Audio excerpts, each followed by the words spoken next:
주신 하나님의 말씀은 마태복음 19장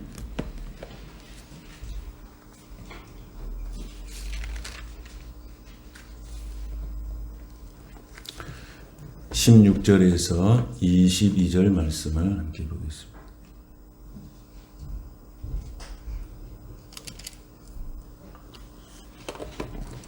이 말씀을 다 같이 한 목소리로 같이 봉독하겠습니다.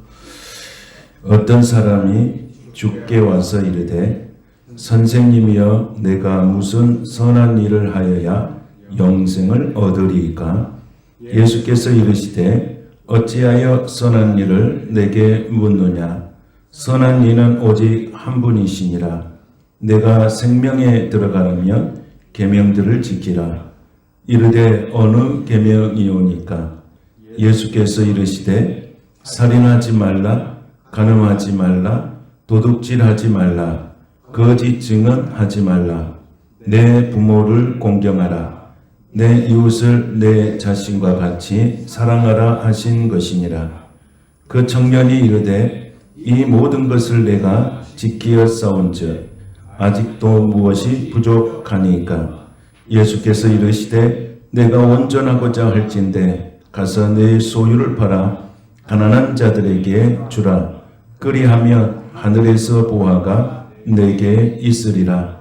그리고 와서 나를 따르라 하시니 그 청년이 재물이 많으므로 이 말씀을 듣고 근심하며 가니라. 아멘.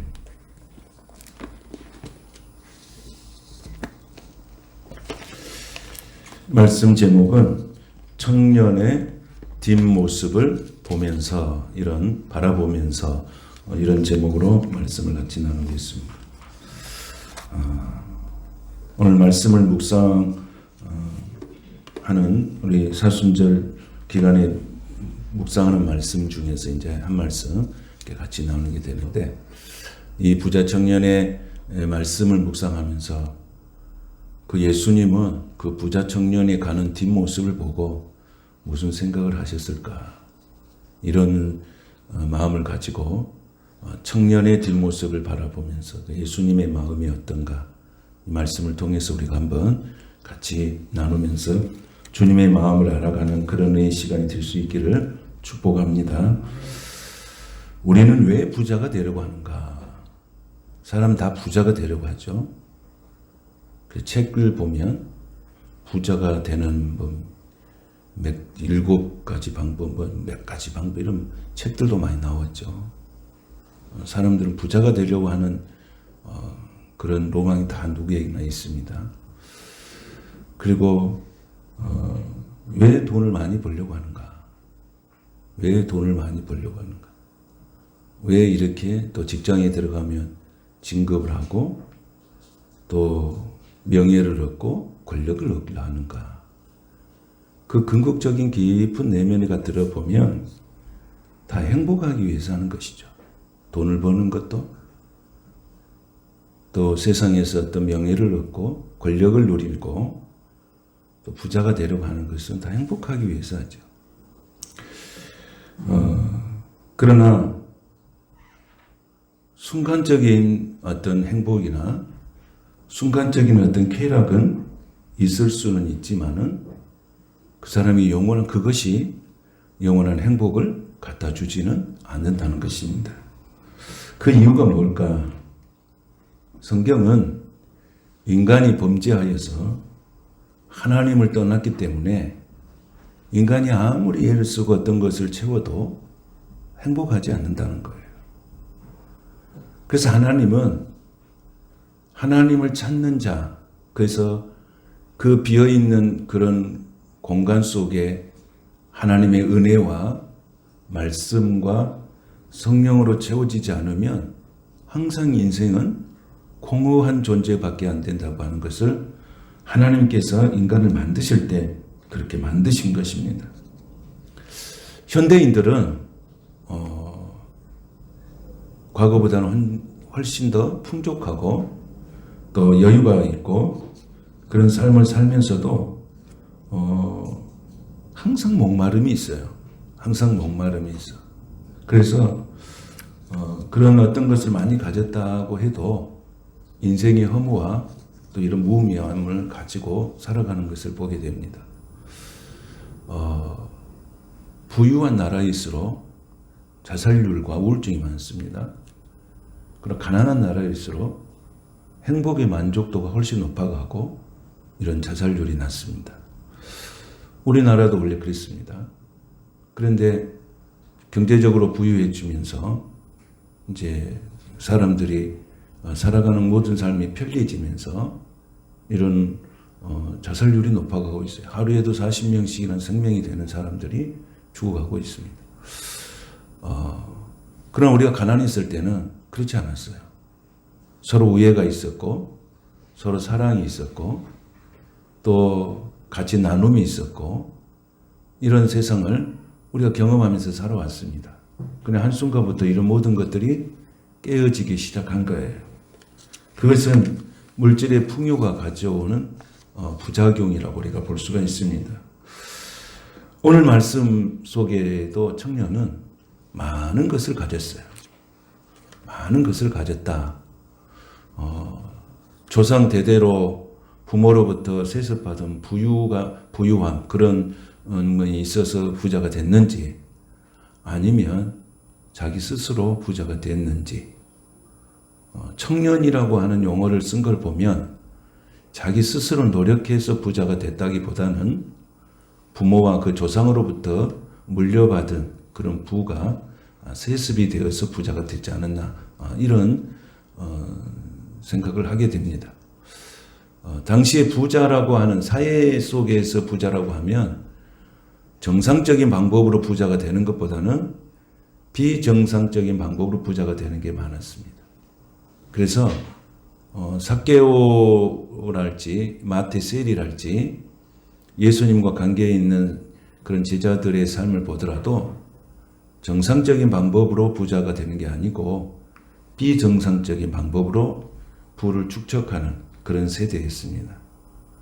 그래서 예수님이 삭개오를 갈 때 예수님에게 그 물질에 대한 부분을 예민하게 삭개오가 고백했고 또 세리마태도 세관에서 세금 걷다가 예수님을 만나서 그거 다 버리고 예수님 따라가는 그런 제자의 삶을 이렇게 살아가게 됐죠.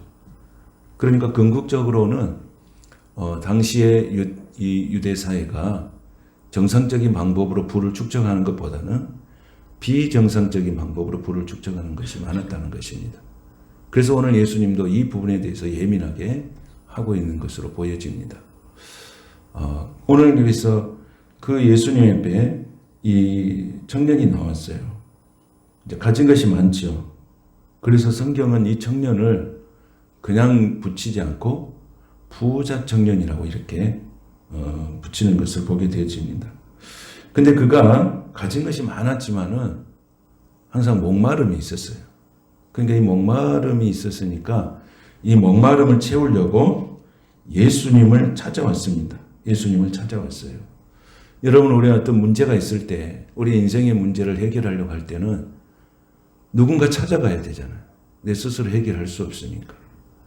그러나 사람을 찾아간다 해서 해결할 수 없어요. 그 사람의 형편이나 내 형편이나 별 차이가 없어요. 그 사람이 갖고 있는 지식이나 내 지식이나 별 차이가 없어요. 그래서 우리가 영원하시고 무한하시고 전능하신 우리 예수님을 찾아가는 것이 문제 해결의 시작인 줄로 믿습니다. 그래서 예수님을 찾아온 거예요. 이분은 예수님을 찾아가면 자신의 인생의 문제가 어느 정도 해결될 줄 알고 찾아갔죠. 근데 예수님을 찾아가기는 찾아갔는데 이 부자 청년이 예수님을 찾아가기는 했지만은 정말 예수님이 누군지 잘 몰랐어요. 여러분, 백부장이 예수님을 찾아갔죠. 백부장이 하인의 문제, 하인의 질병 때문에 예수님을 찾아갔어요. 근데 백부장은 예수님이 누구신 줄 알고 찾아갔습니다. 예수님을 칭호를 부를 때 주여 하고 부르셨어요. 그래서 예수님이 누구신지를 알고 찾아갔어요. 이것이 백부장이 예수님을 통해서 놀라운 기적을 체험하게 되는 동기가 되죠. 예수님을 찾아갔어요. 그런데 예수님이 누군 줄 알고 찾아간 거예요. 그 다음에 보시면은 우리가 물로 포도주 만드는 사건에 있어서도 마리아가 예수님을 찾아갔습니다. 그때 예수님이 누구신지를 알고 찾아갔죠. 그래서 성경 속에서 수많은 사람들이 예수님을 찾아갔지만은 그 예수님이 누군 줄 알고 찾아가는 사람은 기적이 일어났어요.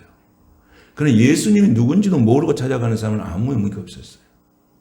오늘 이 부자 청년은 예수님이 누군지를 모르고 찾아가는 거예요.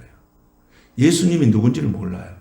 그는 당연히 어떤 상담자로서 예수님을 찾아가게 된 거예요. 가서 이렇게 물어보는 거예요. 뭐라고 물어봅니까?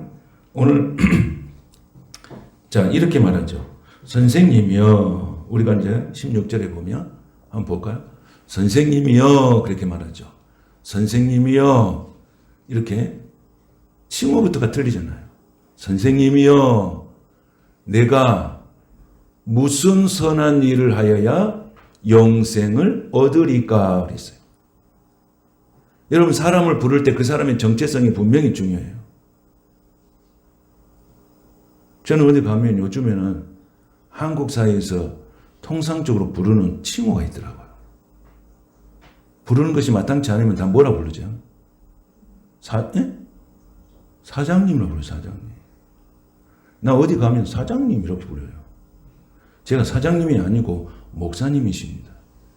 근데 칭호 자체가 요즘에 한국 사회가 그런가 모르지만 세상에서 부르는 용어는 그냥 대충 부를 거 없으면 선생님. 그래서 제가 한 번은 아저씨라고 이렇게 불렀더니 겁나 화를 내더라고요. 사장님이라고 불러주라 하더라고요. 그래서 사장님이십니까? 이렇게 했어요. 그 사람은 이 칭호에 대해서 굉장히 예민하다고. 그 사람이 정확히 모르니까 그렇게 부른 거 아닙니까?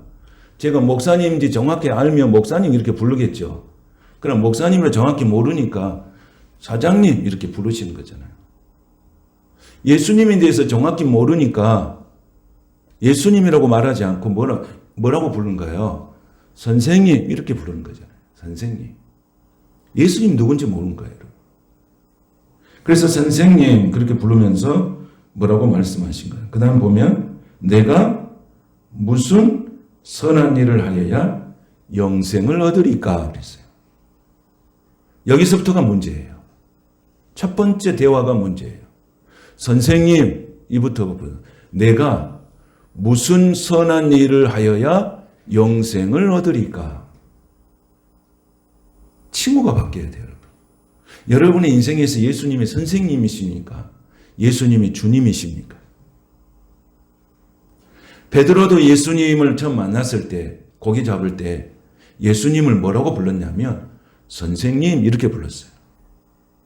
선생님 우리가 밤이 맞도록 수고를 하였습니다. 그러나 한 마리도 잡지 못했습니다. 그러나 말씀에 의지해서 내가 그물을 내리겠습니다.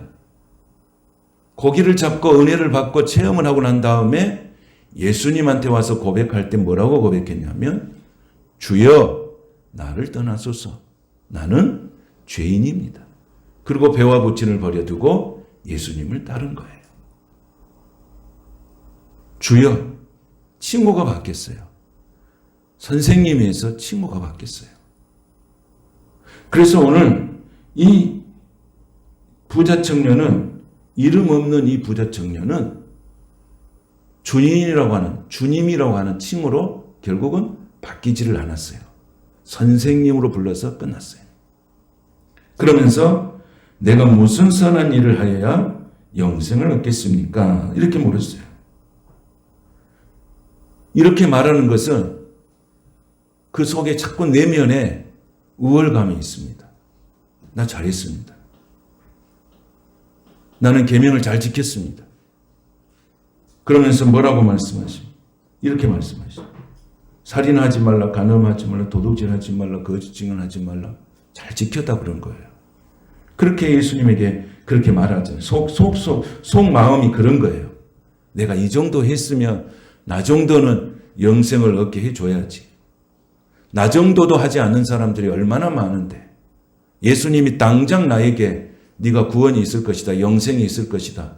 바로 말해줄 수 있을 거라 생각을 했을지도 몰라요. 그런데 그 말씀에 보면 이렇게 나오죠. 내가 선한 일을 하여야 영생을 얻습니까? 그랬더니 17절에 보니까 뭐라고 나와요? 이렇게 말하죠. 예수께서 이르시되 어찌하여 선한 일을 내게 묻느냐? 선한 이는 오직 한 분이시니라. 내가 생명에 들어가려면 계명들을 지키라. 딱 이 말을 들으니까 옳지. 그래.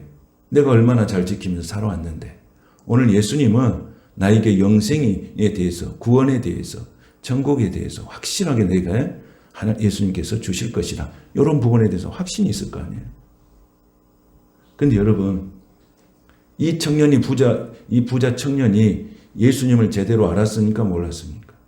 제대로 모르는 사이에 예수님께 질문을 던졌습니다. 그런데 이 부자 청년의 가지고 있는 영생의 개념이나 구원의 개념이 뭐냐면 무슨 선한 일을 행했을 때 내게 구원이 온다고 하는 사실을 알고 있는 거예요. 이건 율법이죠. 여러분, 참 모든 이 이단의 종교들의 핵심이 뭔지 아십니까? 다 율법적이에요. 무엇을 해야만이 구원을 얻는 거예요. 이것이 바로 이단들이 가지고 있는 그 신앙의 매뉴얼이에요. 그래서 이단들은 단계별로 놔둬요. 단계별로. 이렇게 해야, 이렇게 해야, 이렇게 해야, 이렇게 해야 구원에 이른다. 그런데 우리가 무엇을 행했을 때 구원을 얻는다면 그 구원을 얻을 수 있는 사람이 누구겠습니까? 아무도 없습니다. 여러분 10계명을 지킨다. 1계명부터 10계명을 지키는 사람이 구원을 얻는다고 하면 그 구원을 얻을 수 있는 사람이 아무도 없는 거예요. 그런데 예수님께서 가르치는 우리 구원이 뭡니까? 너의 행위로서의 구원을 얻는 것이 아니고 그 은혜로 인하여 믿음으로 말미암아 구원을 얻었나니 이것은 행위에서 난 것이 아니니 하나님의 선물이라. 할렐루야. 우리의 믿음은 선한 일을 행함으로 인해서 얻어진 게 아니고 믿음을 통해서 얻어지는 거예요. 뭘 통해서 얻어진다고요? 믿음이요. 그러니까 이 부자 청년은 예수님에 대해서 알지 못하고 예수님에게 찾아오신 거예요. 오늘 우리가 신앙생활 할 때, 우리가 믿음의 생활하고 교회 생활할 때에 가장 중요한 것은 이 부분이에요. 무슨 선한 일을 행해야 구원을 얻는 게 아니고 믿음으로 구원을 얻는 거예요. 그래서 오직 의인은 믿음으로 말미암아 살리라 그랬어요. 예수님을 제대로 모르는 이 부자 청년은 자기가 지금까지 해왔던 그 계명을 지키면은 자기는 구원을 얻을 줄 알았어요. 영생을 얻을 줄 알았어요. 그런데 예수님은 뜻밖의 질문을 그 부자 청년에게 던진 거예요. 선한 일을 행하는 사람은 누구밖에 없다고요? 한 분이시다고요. 로마서 3장 10절에 보면 이렇게 나와 있어요. 의인은 없나니 하나도 없다. 선한 일을 행하는 자도 하나도 없다고 했어요.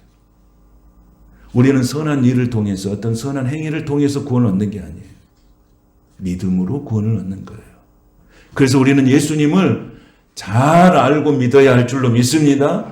그 예수님은 하나님의 아들 예수 그리스도시에요. 우리가 선한 행위는 언제 하느냐? 선한 행위는 내가 예수님의 은혜로 믿음으로 구원을 얻은 다음에 구원 이후의 삶이 선한 행위로 나타나야 되는 거예요. 구제가 구원의 조건이 아니에요. 선한 행위가 구원의 조건이 아니라 내가 예수 그리스도를 믿음으로 구원을 얻었어요. 은혜로 믿음으로 구원을 얻었어요. 그러면 그 은혜를 내가 주님 앞에 무엇으로 보답할 것? 그것이 나타나는 것이 신앙의 행위예요. 그래서 거기서 계명을 지키는 거예요. 지킴으로 인하여 구원을 얻는 것이 아니라 내가 믿음으로 구원을 얻은 다음에 행해지는 것이 바로 뭐예요? 선한 행위라는 거예요. 그럼 우리가 예수 믿으면 그래서 어떻게 살아야 되는 거예요? 구원 이후의 삶이 어떻게 되어야 되는 거예요? 선한 행위로 나타나야 된다는 것이에요. 아멘. 이걸 잊어버리면 안 돼요. 그런데 오늘 이 청년은 선한 행위가 먼저 와 있어요. 그게 누구를 모르는 거예요? 예수님. 그래서 우리는 예수님을 믿음으로 인하여 구원을 얻는다는 이 분명한 진리를 절대로 놓쳐서는 안 됩니다. 선한 일을 행하는 자는 하나도 없어요. 선을 행함으로 인하여서 구원 얻을 자는 아무도 없어요. 그러나 구원을 얻는 우리는, 그 구원의 기쁨과 감격에 살아가는 우리는, 하늘 천국의 축복을 누리며 살아가는 우리는, 영생을 누리면서 사는 우리는 선한 행위가 따라와야 된다는 것입니다. 이해하시면 아멘. 그래서 예수님은 이 선한 자에게, 그러면 네가 그렇게 그런 걸 잘 지키고 살아왔냐? 그래. 그러면 어떻게 할까? 그러면서 20절에 보니까 이렇게 말씀하세요. 이렇게 말하시죠. 시작. 그 청년이 이르되 이 모든 것을 내가 지켰사온데 아직도 무엇이 부족하니까? 아멘. 아직도 뭘 부족합니까? 여러분, 구원받은 우리가 이런 말을 할 수 있습니까? 우리는 할 수 없잖아요. 이 모든 은혜를 내가 어떻게 갚을 수 있어? 그렇게 생각하지. 아직도 내가 뭐가 부족합니까? 아직도 내가 뭘 해야 됩니까? 그러니까 예수님이 딱 예민하게 그 청년의 중심을 딱 뚫어보는 거예요. 그러면서 이런 말씀을 하세요. 21절 보겠습니다. 시작. 예수께서 이르시되 내가 온전하고자 할지인데 가서 내 소유를 팔아 가난한 자들에게 주라. 그리하며 하늘에서 보화가 내게 있으리라. 그리고 와서 나를 따르라 하시니. 아멘. 네가 온전하고자 할진대, 네가 구원을 얻고자 할진대, 네가 영생을 얻고자 할진대 정말 그렇겠냐? 그러면 네 소유를 팔아가지고 가난한 자들에게 한번 줘봐라. 그렇게 할 수 있겠어? 그러면 하늘에서 보화가 네게 있을 것이다. 예수님이 말씀까지 다 하셨잖아요. 그리고 와서 나를 따르라. 지금까지 이 부자 청년은 모든 것이 부족함이 없이 잘했다고 이야기한 거예요. 살인도 안 했습니다. 간음도 안 했습니다. 도둑질도 안 했습니다. 거짓 증거 안 했습니다. 부모도 공경했습니다. 이웃을 내 몸같이 사랑해서 잘 지켰습니다. 그러면 이렇게 해봐라. 한번 해봐라. 그러니까 이 부자 청년의 가장 예민한 것을 찔러버린 거죠. 그 다음에 뭐라고 그랬습니까? 22절에 보니까. 시작. 그 청년이 재물이 많음으로 이 말씀을 듣고 근심하며 가니라. 아멘. 예수님 앞에 와서 그렇게 큰 소리 쳤어요. 잘 지켰다고. 그랬더니 그거 팔아가지고 가난한 자들에게 주라. 그러면 하늘의 보화가 네게 있을 것이다. 그리고 와서 날 따르라. 네가 누렸던 그 축복이 네가 보이는 축복이 아니고 하나님이 주신 축복이 정말 하나님의 진정한 축복이다. 세상의 축복이 아니고 하나님의 축복을 네가 받아야 한다. 그리고 그 하나님의 축복을 받았으면 그리고 난 다음에 나를 따르라. 그런데 이 청년이 재물이 많았으므로 어떻게 했다고요? 예수님의 말씀을 듣고 근심함에 갔다. 누가복음에 보면 슬퍼함에 갔다. 그렇게 했어요. 여러분, 재물의 주인이 누구신가를 예수님이 가르쳐 주신 거예요. 신앙생활을 할 때에 여러분, 이 청년은 예수님을 믿는데 장애물이 뭐였냐면 재물이었어요. 여러분은 예수님을 믿고 교회를 섬기는데 장애물이 뭐예요? 그것을 극복하지 못하면 절대 신앙의 깊이에 들어갈 수 없습니다. 여러분들이 예수를 믿고 교회를 섬기는데 하나님을 섬기는데 장애물이 반드시 있어요. 이 청년은 재물이었어요. 물질이었어요. 그래서 여러분에게서 내가 예수 믿고 믿음 생활하고 교회 생활하는 데 있어서 장애물이 있어요. 장애물이 있단 말이에요. 그 장애물이 무엇입니까? 오늘 그 장애물을 믿음으로 뛰어넘게 되시기를 축복합니다. 그 장애물을 뛰어넘지 못하면은 우리는 항상 교회 올 때 근심하며 오는 거예요. 이것이 오늘 이 부자 청년이 극복해야 할 문제였어요. 그 부자 청년이 극복할 문제였는데 그 부자 청년이 그 문제를 해결하지 못한 거예요. 오늘 여러분들이 예수님을 믿고 내가 신앙생활하고 교회를 섬기는 이 마음속에 극복하지 못하는 뭐가 있어요. 그것은 하나님만이 하신 거예요. 하나님만이 하신 거예요. 부자 청년의 그 중심을 딱 깨뜨려 버리고 한마디 던지는 그 예수님, 그분만이 하신 거예요. 오늘 저와 여러분이 이런 모든 장애물의 앞에서 여러분들이 무너지지 않고 그 장애를 극복하게 되시기를 축복합니다. 그래야 어떻게 한다는 거예요? 하늘의 보화가 있다는 거예요. 장애물을 극복해야 하늘의 보화를 받습니다. 여러분들이 이 장애물을 다 극복하고 하나님의 은혜 안에서 승리하는 여러분 되시기를 축복합니다. 사복음서를 다 나와요. 사복음서를 보면 이 부자 청년의 이야기를 어떻게 했냐 이렇게 했어요. 이 부자는 청년이고 재물이 많은 사람이라는 있어요. 그러니까 이 청년은 젊고 그 다음에 재물이 많고 그 다음에 권력이 있어요. 명예가 있어요. 다 갖췄어요.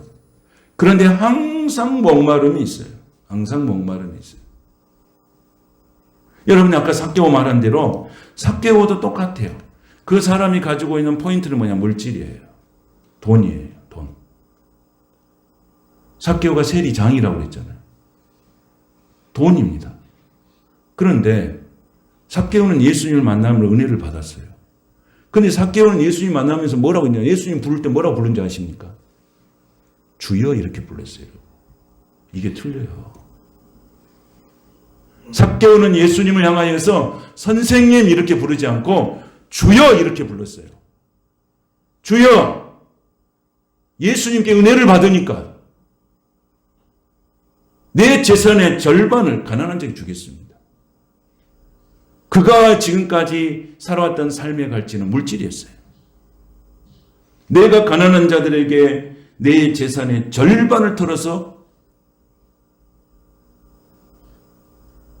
가난한 자를 돕겠습니다.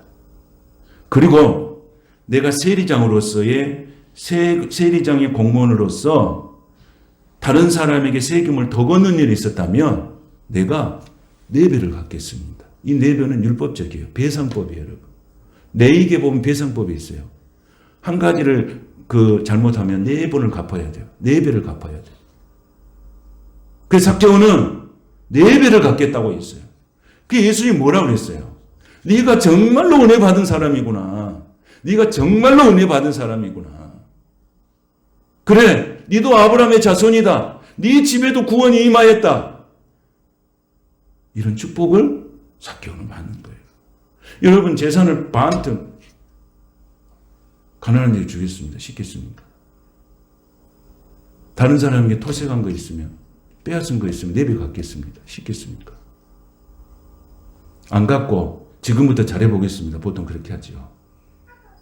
그런데 철저하게 회개하고 하나님 앞에서 자기 스스로를 잘 세워나가기 위해서 하나님 앞에 그 은혜 받은 그것을 그대로 표현한 거예요. 장애물을 극복한 거예요. 여러분의 믿음 생활에 장애물을 극복하시길 바랍니다. 기도하는데 장애물이 뭡니까? 기도의 장애물이 뭡니까? 여러분에 있어서 기도의 장애물이 뭡니까? 말씀을 묵상하는데 장애물이 뭡니까? 장애물이 있잖아요. 내가 기도에 깊이 들어가는데 장애물이 있어요. 내가 기도하려고, 내가 찬양하고, 내가 예배하고 하나님과 가까이 하려니 장애물이 있어요. 이것을 극복하지 못하면 언제나 우리는 제자리예요. 우리의 신앙은요, 언제나 제자리예요. 10년을 다녀도 제자리, 20년을 다녀도 제자리, 30년 다녀도 제자리예요, 여러분. 장애물을 극복하지 못하고. 오늘 이 시간 예수 이름으로 여러분 보이지 않거나 보이는 이 모든 장애물, 영적 장애물이 제거되어서 깊은 은혜의 단계에 들어갈 수 있게 되시기를 축복합니다. 그래서 내게 주신 은혜를 내가 무엇으로 보답할까? 내게 주신 은혜를 내가 무엇으로 보답할까? 이것이 우리가 가져야 할 신앙의 고백입니다. 여러분, 영생이 뭡니까? 영생. 영생이 뭐예요? 영생은 성경에 나와 있어요. 요한복음 17장 3절에 나와 있어요. 영생이 뭐냐? 영생은 곧 유일하신 하나님과 그가 보내신 자 예수 그리스도를 아는 것이니라 그랬어요. 할렐루야. 영생이 뭐라고요? 영생은 곧 유일하신 참 하나님과 그가 보내신 자 예수 그리스도를 아는 것이 영생이라고 있어요. 아멘. 여러분 예수님을 잘 알고 믿게 되시길 바랍니다. 여러분의 인생의 칭호가 예수님을 만날 때 선생이 아니라 주여, 그 주여예요. 주여, 당신은 내 인생의 주인입니다 라고 고백하는 겁니다. 주인이에요. 여러분 예수님이 주인이십니까? 여러분 인생에서 예수님 정말 주인이십니까? 성경에 보면 베드로전서 4장 10절에 보면 이렇게 말씀하고 있어요.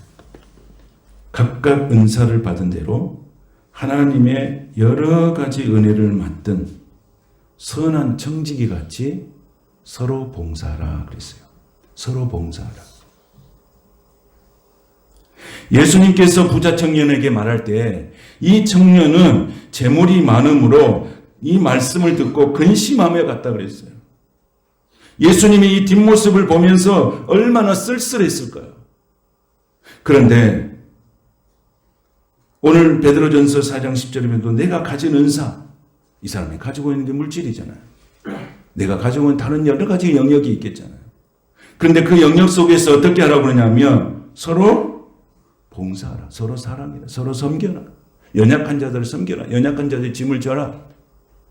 이게 교회가 할 일이고 성도들이 할 일이에요. 청지기는 주인이 아니에요. 우리는 하나님이 선한 청지기로 우리를 부르셨어요.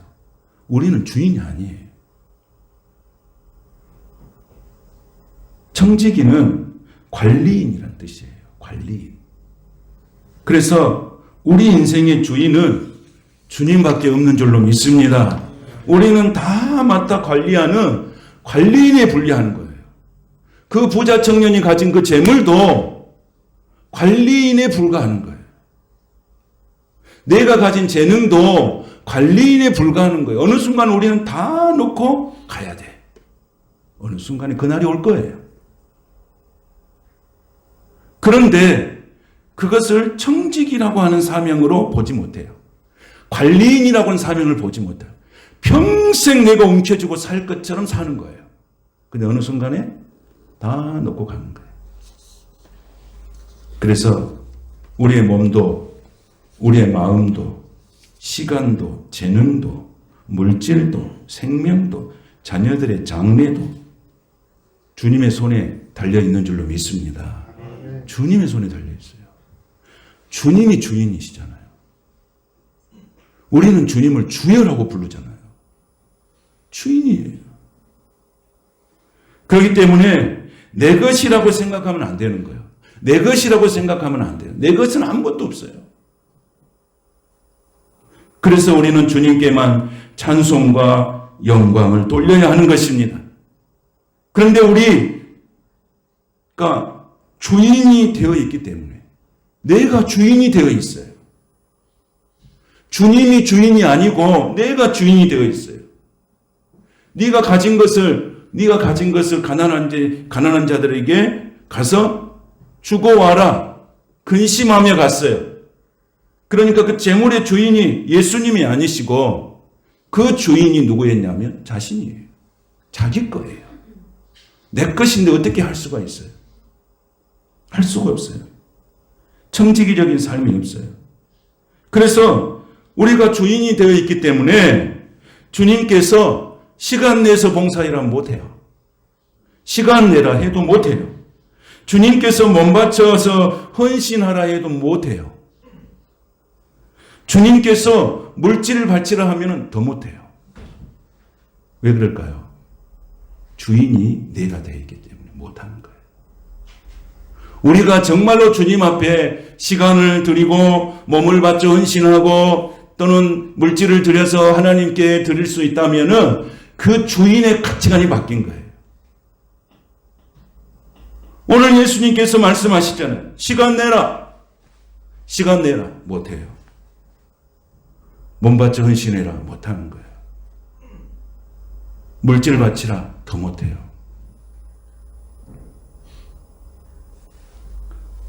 여러분, 돈이라고 하는 것은 이런 말을 하대요. 누가? 돈이라고 하는 것은 집에 쌓아 놓으면 종이 조각이다. 통장에다 넣어 놓으면 숫자에 불과하다. 그 돈은 누군가를 위해서 사용할 때 그 돈은 가치가 나타난다. 이런 말을 하더라고요. 가만히 듣고 들어봤어요. 여러분, 돈은 집에 놔두면 종이 조각이래요. 통장에 넣어 놓으면 숫자에 불과하다는 거예요. 그 돈은 누군가를 위해서 사용할 때 가치가 드러난다는 거예요. 오늘 부자 청년이 가지고 있는 건 뭐예요? 종이 조각이야? 숫자에 불과한 그 돈이 아니라 예수님은 그걸 가난한 자들에게 사용하고 오라 그랬어요. 가치 있게 쓰라는 거예요. 그런데 그것을 어떻게 했어요? 근심하며 갖다 했어요. 여러분, 오늘 우리는 선한 청지기 같이 봉사하며 살아야 될 줄로 믿습니다. 우리는 이 땅에 살아가는 날 관리인에 불과한 것입니다. 모든 것이 주님의 손에 달려 있습니다. 주님이 쓰시겠다고 하면 언제든지 내어줄 수 있는 그런 은혜의 사람이 돼야 돼요. 우리는 은혜를 받아야 돼요. 저는 우리 자녀들에게 항상 하는 말이 있어요. 하나님 중심으로 살아야 된다. 교회 중심으로 살아야 한다. 예수님 중심으로 살아야 한다. 말씀 중심으로 살아야 한다. 항상 하는 말이 이거예요. 그래서 여러분, 우리는 항상 말을 심어야 돼요. 자녀들에게 말을 심으시기를 축복합니다. 말을 막 심어야 돼. 하나님 중심으로 살아야 된다. 교회 중심으로 살아야 된다. 예수 중심으로 살아야 된다. 말씀 중심으로 살아야 된다고 계속해서 자녀들에게 말씀을 심어야 됩니다. 갈라디아 6장 보면은 무엇을 심든지 그대로 거둔다 그랬어요. 심어야 돼요. 물질도 심고 은사도 심고. 그럼 내 대에 그것을 내가 누릴 수도 있지만 그것이 누릴 수 없다면 그 다음 세대 자식들을 통해서 나타나는 거. 여러분, 분명히 그래요. 심는 대로 거두는 거예요. 아멘. 아멘. 내가 무엇을 심든지 내 대에 거두든지 내 자식 대에 가서 거두든지 손자 때 거두든지 반드시 심는 것은 거두는 거예요. 여러분, 내가 이 말씀을 준비하면서 그런 생각을 했어요. 작은 교회, 개척하면서 온 교회. 여기 성도들이 정말로 하나님께 주시는 은혜대로 심는 대로 거두는 축복을 30배, 6배, 100배의 축복을 거두라고 제가 기도했어요. 그 많은 교회 중에서 참비 베들교회에서 같이 영적 가족에 대해서 섬기는 성도들, 제 목사로서 할 수 있는 일이 뭘까요? 이 교회에 출입하는 모든 성도들이 심는 대로 거두는 축복을 누리게 하여 주옵소서. 눈물을 뿌리면서 심는 자들은 그 기쁨의 열매를 걷게 하시고 이 교회를 출입하는 모든 성도들에게 하나님의 은혜와 평강을 내리소서. 축복하소서. 이 마음을 가지고 정말 간절하게 기도했어요. 여러분들이 신앙의 삶을 말씀을 듣고 근심하며 가는 그런 스타일의 신앙이 아니고 무엇이든지 심으면 심는 대로 거둔다. 그것이 무엇이든지, 그것이 물질이든지 나의 은사든지 어떤 일이든지 그걸 심으면 반드시 심은 것은 싹이 나고 심은 것은 반드시 열매가 있다는 사실을 기억하시고 여러분들이 선한 청지기같이 서로 봉사하면서 믿음 안에서 승리하는 성도 여러분이 되시기를 축복합니다. 아직도 우리는 갈 길이 많이 남아 있습니다. 여기서 우리는 포기하지 말고 이 어두운 시대에 빛으로 오신 예수 그리스도를 붙들고 찬송하며 기도하며 말씀으로 승전가를 부르며 더 깊은 하나님의 단계로 들어갈 수 있는 저와 여러분이 되시기를 주님의 이름으로 축복합니다. 거룩하신 하나님 감사합니다. 오늘도 주님 주신 은혜에 목말라 하며 주님 주신 은혜가 아니면 살아갈 수 없음을 고백하며 그 은혜를 붙잡고 내게 주신 은혜를 무엇으로 보답할까 하며 뜨거운 마음으로 흔들리지 않는 믿음의 여정으로 예수 안에 있는 보석 같은 귀한 성도들, 하나님 행복한 삶을 누리는 우리 모든 성도들 되게 하여 주시고 무엇으로 심든지 반드시 거둔다는 이 믿음 가지고 하나님께서 원하실 때 시간을 드리라면 시간을 드리고 물질을 드리라면 물질을 드리고 은사를 드려서 은사를 드리면 은사를 드려서 무엇인지 심는 대로 거두는 축복을 누려 간증하는 믿음의 종들이 다 되게 하여 주시옵소서. 예수님의 이름으로 축복하며 기도하옵나이다. 아멘.